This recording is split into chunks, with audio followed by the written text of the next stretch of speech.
Shalom semuanya Bapak-Bapak, kita satukan hati, kita datang pada Tuhan, kita berdoa. Terima kasih Tuhan untuk kesempatan siang hari ini, kami bisa berkumpul bersama-sama, kami mau mendengarkan kebenaran firman-Mu, sehingga kami bisa terapkan dalam kehidupan kami, dan kami bisa berjalan makin hari, kami makin berkenan kepada-Mu dan menjadi kesukaan-Mu. Kau berfirmanlah Tuhan pada siang hari ini, sehingga kami semua bisa mendapatkan berkat rohani yang dari Tuhan saja. Terima kasih Tuhan, kami serahkan semuanya ke dalam tangan-Mu. Dalam nama Tuhan Yesus Kristus, kami sudah bersyukur dan berdoa. Haleluya. Amin. Shalom semuanya. Senang bisa bersama-sama dengan Bapak-Bapak semua di sini ya. Nah, hari ini saya mau berbicara mengenai satu tokoh Alkitab gitu. Nah, dia itu dikatakan masih terbilang muda, tapi sudah memiliki tanggung jawab yang boleh dikatakan cukup berat gitu ya. Siapa dia? Namanya Timotius. Nah, Timotius ini siapa gitu? Timotius ini adalah seorang yang lahir dari perkawinan campur. Kenapa dikatakan perkawinan campur? Karena ibunya seorang Yahudi, sedangkan ayahnya itu seorang Yunani. Timotius itu besar dan dia tumbuh dan serta tinggal di kota yang namanya Listra. Ia diasuh, dibesarkan oleh ibunya yang bernama Eunike dan neneknya yang bernama Louis. Jadi kehidupan sehari-hari Timotius itu dengan ibu dan neneknya gitu. Ibu dan neneknya ini seorang Yahudi dan mereka tuh dikatakan sudah menjadi orang percaya kepada Yesus. Nah, Timotius ini dididik, diasuh oleh kedua orang tua itu, ibu dan neneknya itu. Sejak kecil, Timotius tuh udah ditanamkan pengenalan akan Tuhan yang kuat banget dalam diri dia sejak dia kecil. Nah, Timotius ini siapa? Dia tuh rekan sekerjanya Paulus, Rasul Paulus. Dia mulai melayani bersama Rasul Paulus itu sekitar umur 18, 21, 24 tahun gitu. Masih terbilang muda ya saat itu. Timotius tuh menyerahkan seluruh hidupnya untuk melayani Tuhan. Sama seperti Paulus. Nah, Timotius tuh melihat dari pelayanannya bersama-sama dengan Rasul Paulus, dia bisa melihat, dia bisa menyaksikan, dia bisa mempelajari cara pelayanan dari Paulus. Dia bisa melihat bahwa namanya melayani Tuhan itu nggak bisa setengah-setengah. Namanya melayani Tuhan nggak bisa hanya setengah hati gitu, tapi benar-benar harus full dengan tenaga kita, sepenuh hati kita gitu, benar-benar sepenuh kekuatan kita untuk melayani Tuhan. Nah, Tuhan terus pakai hidupnya Timotius ini sebagai seorang penginjil. Dan dia dikatakan sebagai seorang gembala di kota Efesus. Walaupun usianya masih sangat muda. Nah, sama seperti bapak-bapak semua di sini. Masuk dalam sekolah polisi, kita benar-benar mengabdikan hidup kita ini untuk memberikan yang terbaik yang kita bisa. Sama dengan kita melayani Tuhan. Semua kita punya kegiatan, semua kita punya aktivitas dalam kehidupan kita sehari-hari. Kita lakukan semuanya itu sebaik-baiknya. Sama seperti kita melayani Tuhan. Nah, hari ini, jadi siang hari ini, kita mau belajar dari yang namanya Timotius. Bagaimana lewat hidupnya Timotius ini yang masih terbilang muda, ia dapat menjadi kesaksian bagi banyak orang dan nama Tuhan yang dipermuliakan. Yuk, sama-sama kita baca di dalam 1 Timotius 4, 1 Timotius 4 ayat yang ke-12. 1 Timotius 4 ayat yang ke-12. Demikian bunyinya. 1 Timotius 4 ayat yang ke-12. Jangan seorang pun menganggap engkau rendah karena engkau muda. Jadilah teladan bagi orang-orang percaya dalam perkataanmu, dalam tingkah lakumu, dalam kasihmu, dalam kesetiaanmu dan dalam kesucianmu. Ini menjadi nasi kita pada siang hari ini. Timotius dikatakan masih sangat muda usianya. Masih muda usianya. Dia sudah menyerahkan hidupnya untuk melayani Tuhan. Timotius itu dia melihat dari pelayanannya Paulus, dari pelayanannya Barnabas. Ya. Saat mereka melayani di Listra, mereka tuh menghadapi banyak cobaan gitu ya. Mereka dimusuhi oleh banyak orang di kota Listra itu. Bukan cuma itu aja, mereka pun dipukuli, bahkan mereka diseret keluar dari kota Listra karena pelayanan mereka. Tapi mereka setelah mereka keluar dari Listra, mereka nggak kapok. Paulus dan Barnabas itu tidak kapok untuk apa? Untuk tetap memberitakan Injil. Paulus bahkan balik lagi ke Listra itu dengan semangat, dengan berani mengabarkan kabar baik itu. Dikatakan Paulus dan Barnabas itu gak jemu-jemu untuk melayani Tuhan. Mereka datang ke Derbe dan memberitakan Injil di sana.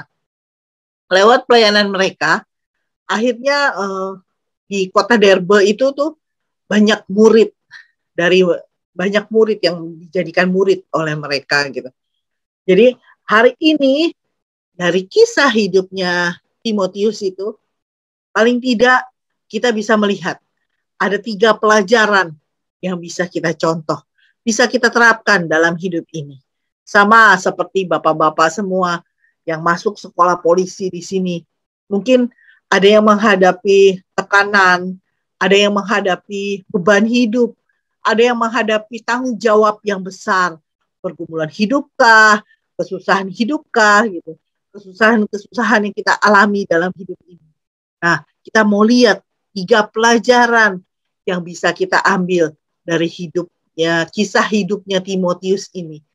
Supaya apa? Supaya kita semua bisa menghadapi hidup ini. Supaya kita semua bisa keluar menjadi pemenang. Pelajaran pertama yang dapat kita ambil, yang bisa kita contoh, yang bisa kita terapkan dalam hidup kita sekarang ini adalah memiliki iman yang murni. Memiliki iman yang murni yang menjadi dasar dari kehidupan kita. Kenapa dikatakan seperti itu? Timotius ini diakui oleh Rasul Paulus mengenai imannya dia. Paulus melihat bahwa Timotius bagus dalam imannya kepada Tuhan. Maka oleh karena itu, Rasul Paulus mengajak Timotius untuk sama-sama melayani, untuk masuk dalam pelayanan itu. Iman Timotius itu udah dibangun sejak dia kecil. Tadi kan saya udah ngomong, maksudnya ibu dan neneknya itu turut serta dalam menanamkan iman yang kuat dari Timotius sejak kecil. Sama-sama kita lihat dalam 2 Timotius 5 ayat yang pertama. 2 Timotius 5 ayat yang pertama bunyinya seperti ini. Sebab aku teringat akan imanmu yang tulus ikhlas, yaitu iman yang pertama-tama hidup di dalam nenekmu Lois dan di dalam ibumu Yunike, yang aku yakin hidup juga di dalam dirimu. Jadi yang dikatakan di sini tuh Timotius sudah punya iman yang tulus ikhlas. Iman di sini tuh maksudnya kepercayaan, ajaran, kekuatan, bukti atau janji. Sedangkan ada kata tulus ikhlas itu maksudnya apa? Maksud dari kata tulus ikhlas di sini tuh tidak pura-pura. Iman yang murni dikatakan. Maksudnya benar-benar tidak munafik gitu. Iman yang benar-benar pure, yang murni. Iman seperti ini yang harusnya ada pada setiap kita. Iman yang gak munafik. Iman yang tidak pura-pura. Tapi iman yang murni. Hanya pada Tuhan. Berakar kuat. Dan dapat timbul secara kuat dan kokoh. Nah, bagaimana iman itu bisa timbul? Dalam Roma 10 ayat 17 kan dikatakan, jadi iman timbul dari pendengaran. Pendengaran oleh firman Kristus. Kita harus banyak mengisi hidup kita ini dengan firman Tuhan. Supaya itu menjadi pegangan kita. supaya itu menjadi tolok ukur hidup kita gitu. Kita harus baca firman Tuhan, ada waktu khusus antara kita dengan Tuhan. Kita bangun hubungan pribadi kita dengan Tuhan. Selalu setiap hari secara rutin. Dengarkan khotbah-khotbah online, banyak kan ya sekarang ini gitu. Kemudian kita juga membangun komunikasi kita dengan Tuhan. Baik secara komunikasi yang baik dengan Tuhan, ataupun lewat doa kita, lewat saat teduh pribadi kita dengan Tuhan, itu akan membuat iman kita timbul. Nah, iman yang kokoh, mungkin Bapak-Bapak bilang, Timotius dari kecil udah dididik sama orang tuanya. Tapi kita nggak terdidik seperti itu. Nah, iman itu bisa kita pupuk mulai dari sekarang. Bukan berarti kita sudah terlambat, tapi itu bisa kita mulai dari sekarang. Ayo, firman Tuhan, Alkitab kita jangan jadi pajangan saja. Baca, kita renungkan firman Tuhan itu siang dan malam dikatakan. Kita isi hidup kita ini dengan firman. Taruh dalam hati kita, taruh dalam pikiran kita. Saat kita menjalani hidup ini, itu yang akan menjadi kendali kita. Patokan kita, dasar kita untuk kita lewati hidup ini. Jadi dengan kita mempunyai iman yang kuat, yang murni, yang gak pura-pura, yang benar-benar tulus sama Tuhan, itu akan membuat kita melewati segala rintangan apapun juga, tekanan hidup, pergumulan hidup, masalah apapun yang menghadang kita, pasti bisa kita lewati. Karena iman kita kuat di dalam Tuhan.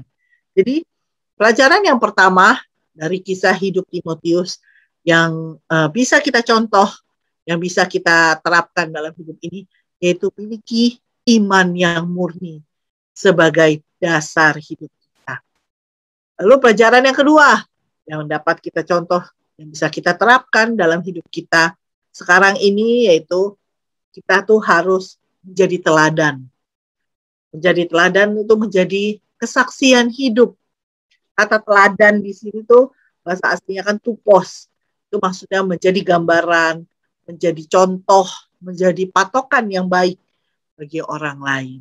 Nah, di nats kita tadi 1 Timotius 4 ayat 12 kan di situ dikatakan, jangan seorang pun menganggap engkau rendah karena engkau muda. Jadilah teladan bagi orang-orang percaya dalam perkataanmu, dalam tingkah lakumu, dalam kasihmu, dalam kesetiaanmu, dan dalam kesucianmu. Menjadi teladan di sini dikatakan kan bagi orang-orang percaya, tapi tidak hanya orang-orang percaya, apalagi bagi orang-orang yang tidak percaya Yesus. Kita tuh harus benar-benar menjadi teladan, harus benar-benar jadi contoh yang baik. Karena pada saat kita dilihat oleh orang yang bukan percaya Yesus, itu matanya akan lebih tajam gitu memandang pada kita. Ada salah sedikit aja, itu akan cepat banget ditangkap oleh mereka gitu. Jadi dikatakan di sini kita harus benar-benar menjadi teladan. Dalam apa? Dalam perkataan kita, dalam tingkah laku kita, dalam kasih, di dalam kesetiaan, di dalam kesucian kita. Sama seperti bapak-bapak semua di sini. Mau sekolah polisi, menjadi polisi, itu baik gitu ya. Kalau kita lihat nih, polisi itu apa sih? Nah, kalau saya ditanya gitu ya, polisi itu yang terlintas di otak saya itu kan penegak hukum, penegak keamanan, penegak apa lagi ya, ketertiban gitu ya. Nah, polisi itu tuh adalah suatu peranata umum sipil yang menjaga ketertiban, menjaga keamanan, menegakkan hukum di wilayah negara kita ini gitu ya. Nah, kepolisian itu kan salah satu lembaga yang penting untuk memainkan tugas utama menjaga keamanan, menjaga ketertiban itu. Sehingga lembaga polisian itu di seluruh negara itu kan makanya berdaulat. Walaupun saat ini kita masih muda gitu, masih terbilang muda, tapi kita harus ingat, kita nggak perlu minder. Kenapa kita nggak perlu minder? Timotius pun masih sangat muda. Ketika ia mulai melayani Tuhan bersama dengan Rasul Paulus, masih muda usianya, tetap percaya diri. Karena apa? Tadi pelajaran pertama kita sudah bahas, kita harus memiliki iman yang murni, iman yang kuat, iman yang kokoh di dalam Tuhan. Jadi tetap percaya diri. Maka kepercayaan diri kita tuh bisa dibangun di atas iman kita itu. Kita bisa menjalani hidup ini di atas bumi ini tuh benar-benar sesuai kehendak Tuhan. Sehingga setiap orang yang melihat, dia melihat Kristus ada di dalam kita. Bukan kitanya yang nongol, tapi benar-benar Yesusnya yang terpancar keluar dari hidup kita. Saat kita hidup di bumi ini, yang mana kan orang pasti akan lihat gitu. Ya orang gimana nih tingkah lakunya, perkataannya, perbuatannya gitu. Apa yang kita katakan, apalagi kita ini tuh pengikutnya Kristus. Kalau namanya pengikut Kristus itu kan pasti banyak mata yang akan memandang pada kita gitu.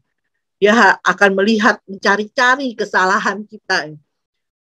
Oleh karena itu, makanya hidup kita itu benar-benar harus memberi contoh yang baik kepada mereka semua. Kita harus benar-benar menjadi teladan bagi mereka semua. Sehingga apa? Lewat kehidupan kita bukan menjadi batu sandungan, tetapi nama Tuhan dipermuliakan. Sama seperti nama si Timotius. Arti dari nama Timotius itu memuliakan Tuhan. Nah, kita mau pakai hidup kita ini untuk memuliakan nama Tuhan juga. Bapak-bapak semua sebagai polisi, jadi polisi, ayo jadi teladan. Jadi benar-benar patokan yang baik, contoh yang baik bagi banyak orang. Memuliakan nama Tuhan. Jangan sampai lewat hidup kita ini nama Tuhan dipermalukan. Jadi kita harus benar-benar menjadi teladan dalam keseluruhan hidup kita. Dalam perkataan, kita harus jujur. Bila ya, katakan ya. Bila tidak, katakan tidak. Jadi apa yang keluar dari mulut kita itu bisa kita pertanggungjawabkan pada Tuhan. Bisa dijaga mulut ini tidak mengeluarkan kata-kata sia-sia. Tidak mengeluarkan kata-kata yang tidak berguna gitu ya. Tapi mengeluarkan kata-kata yang membangun. Kemudian menjadi teladan dalam apa? Tingkah laku. Apa tingkah laku itu? Tingkah laku itu cara hidup kita. Cara kita hidup, cara kita berkelakuan gitu. Attitude kita itu harus baik. Orang tuh akan melihat pada saat kita punya attitude yang baik, wah, jempol buat kita pasti tersedia. Tapi pada saat attitude kita dinilai orang buruk, nilai kita langsung drop. Itu yang diperhatikan oleh orang-orang. Bukan itu saja, bagaimana kita memperlakukan orang lain, itu pun harus baik. Jadi tingkah laku kita benar-benar cara hidup kita, semua-muanya kita benar-benar harus mencontohkan yang baik. Itu yang akan dinilai oleh orang banyak. Kemudian di dalam kasih dikatakan, kasih itu apa? Agape itu tidak pura-pura. Kasih yang gak pakai syarat. Kasih yang gak menuntut balas gitu ya. Jadi memberi aja, mengasihi saja tanpa menuntut balas, tanpa mengharapkan balasan. Seperti Tuhan mengasihi kita semua. Dia mengasihi kita benar-benar pure apa adanya. Walaupun kita berdosa, dia mengasihi kita. Dia mau menebus semua kita. Bahkan kita memperoleh pengampunan dari dia. Tuhan sudah mati bagi kita. Itu yang harus kita terapkan pada orang banyak juga. Pada orang lain juga. Seperti kita sudah menerima kasih Yesus yang tulus itu. Bagikan itu bagi orang lain. Kemudian dikatakan dalam kesetiaan. Kesetiaan di sini tuh maksudnya apa? Kesetiaan itu ya keyakinan kita, kepercayaan kita, iman kita terhadap Tuhan. Itu harus tetap. Jangan karena imannya naik, terturun. Naik lagi, terturun. Jangan seperti yoyo. Tapi benar-benar kesetiaan kita bangun terus naik, meningkat. Menuju pada kesempurnaan. Itu yang dimaksudkan di sini. Dan dikatakan menjadi teladan dalam kesucian. Kesucian itu maksudnya kemurnian hati kita. Ketidakberdosaan hidup kita. Benar-benar jaga hidup ini sebaik-baiknya. Sehingga kita benar-benar bisa mempertanggungjawabkan hidup yang Tuhan sudah beri bagi setiap kita itu dengan baik. Jadi pelajaran yang kedua yang dapat kita contoh, yang bisa kita terapkan dalam hidup kita sekarang ini adalah kita harus menjadi teladan dalam perkataan, dalam cara hidup, dalam memperlakukan orang lain, itu harus baik. Dalam kasih kita terhadap orang lain, kasih yang tanpa balasan. Orang jahat sama kita, tetap kita lakukan kebaikan bagi orang. Orang berbuat yang tidak baik bagi kita, tetap kasihi orang itu, berkati orang itu. Kita tetap punya iman yang teguh, yang kuat di dalam Tuhan. Itu bisa dilihat oleh semua orang. Dan kemurnian hidup kita, itu menjadi kesaksian hidup bagi orang lain. Sehingga apa? Pada saat kita sudah membagikan semuanya itu bagi orang lain, nama Tuhan saja yang dipermuliakan lewat hidup kita. Nah, pelajaran yang ketiga yang bisa kita contoh, yang bisa kita terapkan dalam kehidupan kita sekarang ini, yaitu apa? Kita harus bertekun, harus tetap waspada, jalani kehidupan ini itu dengan benar. Maksudnya gimana? Nah, di dalam 1 Timotius 4 ayat 13, di situ dikatakan seperti ini. Sementara itu, sampai aku datang, bertekunlah dalam membaca kitab-kitab suci, dalam membangun, dan dalam mengajar. Jadi, kita harus mempergunakan hidup ini, kasih karunia yang Tuhan sudah berikan bagi setiap kita, itu harus kita pergunakan dengan sebaik-baiknya. Hidup yang Tuhan sudah berikan bagi kita itu harus kita berjalani dengan bertanggung jawab, dengan semangat, dengan baik di hadapan Tuhan. Harus selalu tune in dengan Tuhan gitu. Bagaimana supaya kita terus connect sama Tuhan? Kita harus tetap terus membaca Alkitab itu. Kita harus isi hidup kita dengan firman itu. Di ayat 13 tadi kan ada kata-kata membangun. Maksudnya apa? Kita harus saling membangun. Satu sama lain, saling membangun, saling support, saling menghibur, saling memberi kekuatan.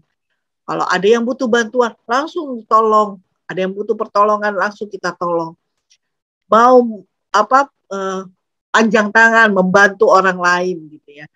Dan ada kata di ayat 13 itu ada kata dalam mengajar.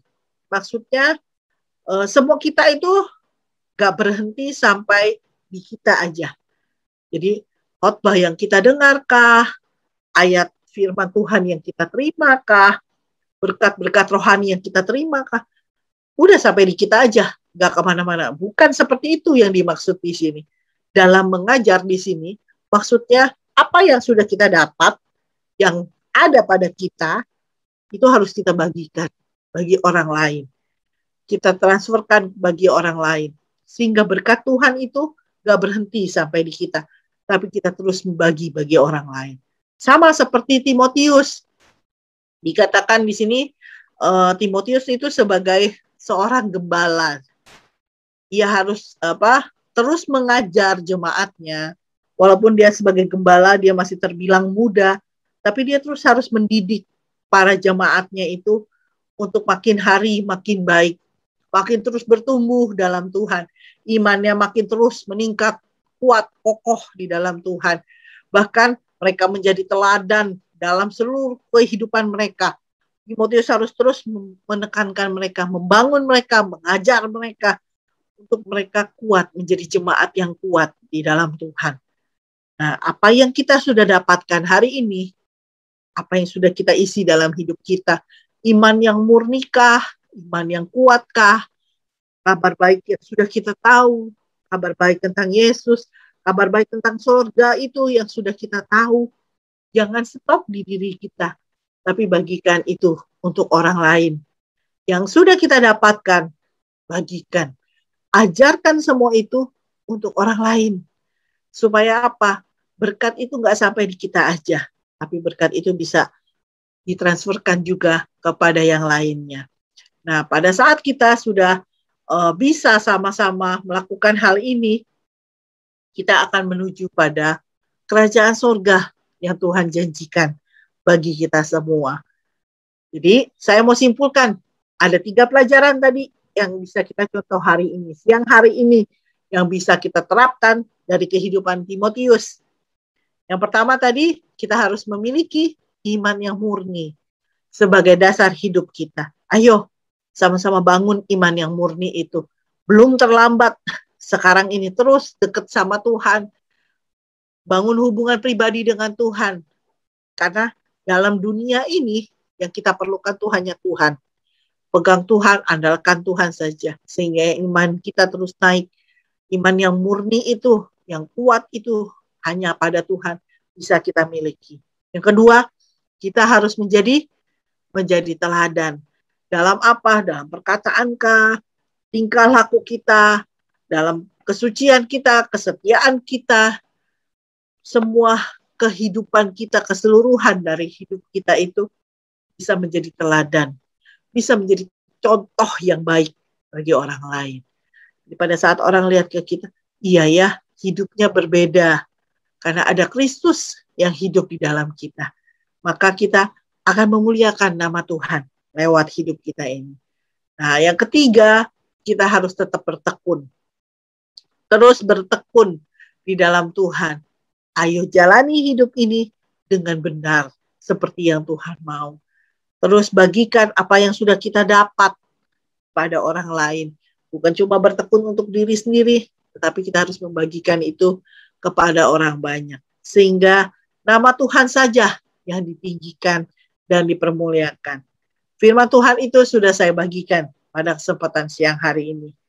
Kita tuh benar-benar pada saat kita dengar firman Tuhan, ada yang harus kita lakukan, yaitu meresponi firman itu.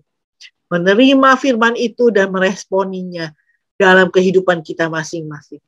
Supaya apa? Supaya pada saat jalan proses hidup kita ini, kita menemui batu-batu, kerikil-kerikil dalam hidup ini, pergumulan-pergumulan hidup yang kita hadapi, kita bisa lakukan semuanya itu tetap kuat di dalam Tuhan. Kita bisa melewati hari demi hari itu tetap bersama dengan Yesus. Tetap dengan Tuhan, kita lewati semuanya itu, bahkan kita bisa menjadi pemenang. Dan nama Tuhan saja yang dipermuliakan. Semoga jadi berkat. Tuhan Yesus memberkati. Sama-sama kita datang kepada Tuhan, kita tundukkan kepala, kita berdoa kepada Tuhan. Terima kasih Tuhan untuk firman-Mu pada kesempatan siang hari ini. Kami sudah mendengar bagaimana kami bisa meneladani hidupnya Timotius, supaya kami semua tidak mengalami stagnase dalam satu titik, tapi kami benar-benar bisa berjalan terus maju, berjalan terus meningkat bersama dengan Tuhan. Sehingga kami semua bisa menjadi timbul sebagai pemenang-pemenang-Mu Tuhan. Engkau yang terus menopang kami, Engkau yang terus menuntun kami, sehingga kami bisa terus berjalan dan nama Tuhan saja yang ditinggikan, dipermuliakan lewat hidup kami ini. Terima kasih Tuhan, kami sudah mendengar kebenaran firman-Mu tadi, dan kami mau menerimanya, meresponinya, mengerjakan firman-Mu itu dalam kehidupan kami. Jika kita ada yang mau menerima firman ini, meresponi firman ini dalam kehidupan kita, saya undang kita bangkit berdiri. Kita angkat tangan kanan kita kepada Tuhan dan taruh tangan kiri kita di dada. Kita datang pada Tuhan, kita berserah pada Tuhan. Kita memohon pertolongan Tuhan untuk memampukan kita mengerjakan firman-Nya dalam kehidupan ini. Kau lihat Tuhan tangan anak-anak-Mu yang terangkat. Kau yang menjamah mereka semua. Apa pergumulan hidup mereka.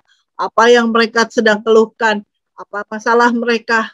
Kau yang tahu Tuhan. Kuatkan iman mereka semua. Supaya mereka semua bisa menjadi teladan-Mu. Dalam hidupnya bisa menjadi contoh yang baik. Dan dalam kehidupannya mereka tetap bertekun. Dan menjalani hidup ini dengan benar di hadapan-Mu. Kau tolong mereka Tuhan, semua pergumulan hidupnya, Engkau yang jamah, Engkau yang lepaskan mereka, dan Engkau yang memberikan jalan keluar bagi setiap mereka. Jika ada yang mengalami kelemahan tubuh, Engkau juga jamah Tuhan. Berikan kesehatan yang prima pada setiap kami. Sehingga orang-orang bapak-bapak yang mengangkat tangan ini, mereka mau menyerahkan hidupnya untuk Tuhan. Dan mereka mau menjalani kehidupannya bersama dengan Tuhan. Sertai kami semua Tuhan, supaya kami bisa menjalani kehidupan ini di atas bumi ini bersama dengan Tuhan. Dan kami akan menjadi pemenang. Kerajaan surga yang Tuhan janjikan itu ada bagi setiap kami. Terima kasih Tuhan, kami serahkan semuanya ke dalam tangan. Haleluya. Silahkan turunkan tangan. Kita berdoa untuk bapak-bapak yang sekolah polisi ini, biarlah penyertaan Tuhan, perlindungan dari Tuhan, kesehatan yang prima Tuhan berikan bagi semua. Juga kami berdoa buat para pembina, para pemimpin di SPN Kepri ini, Kau yang jamang, Kau yang berikan kesehatan yang sempurna, Kau yang lindungi mereka, supaya mereka benar-benar menjadi kesaksian bagi banyak orang, penegak hukum yang baik dan membantu negara kami. Kami serahkan semuanya ke dalam tangan-Mu Tuhan. Kami serahkan juga Indonesia ini yang kami cintai. Kami serahkan Indonesia dalam tangan-Mu. Kau yang berkati Indonesia, Kau yang selalu lindungi, jaga kami semua Tuhan. Terima kasih Tuhan, ke dalam tangan-Mu kami serahkan semuanya. Kami juga berdoa untuk apa yang aktivitas mereka sehari-hari, apa yang mereka lakukan, mereka kerjakan, biarlah Engkau yang menyertai, memberikan kekuatan, semangat yang daripada Tuhan saja. Terima kasih Tuhan, kami serahkan semuanya ke dalam tangan. Seperti Tuhan memberkati Abraham, Ishak, dan Yakub, berkat yang sama akan kami terima dalam nama Tuhan Yesus Kristus. Tuhan menghadapkan wajahnya kepadamu, menyinari engkau, serta memberimu kasih karunia dan damai sejahtera. Tuhan memberkati engkau berlimpah-limpah. Tuhan memberkati usahamu, pekerjaanmu, pelayananmu. Tuhan memberkati lumbung-lumbung usahamu, keluar masuk keuanganmu. Dijadikan engkau naik dan bukan turun, jadi kepala dan bukan ekor. Tuhan akan membimbingmu ke padang rumput yang hijau, ke air yang tenang. Tuhan akan menjagamu sehingga setan, iblis, dan kuasa-kuasa jahat tidak akan sanggup menyentuhmu dan keluargamu. Hanya kebajikan dan kemurahan Tuhan akan mengikutimu, menyertaimu, melingkupimu seumur hidupmu. Sekarang terimalah berkat dari Allah Bapa dan cinta kasih dari Tuhan Yesus Kristus. Pimpinan kuasa dan penyertaan yang manis, mesra, dan intim dari Roh Kudus menyertai kita semua mulai hari ini sampai Maranatha, sampai Tuhan Yesus datang kedua kalinya dan membawa kita semua masuk dalam kerajaan surga. Setiap kita yang percaya dan diberkati, sama-sama kita katakan dengan iman, amin. Selamat beraktivitas. Tuhan Yesus memberkati semuanya.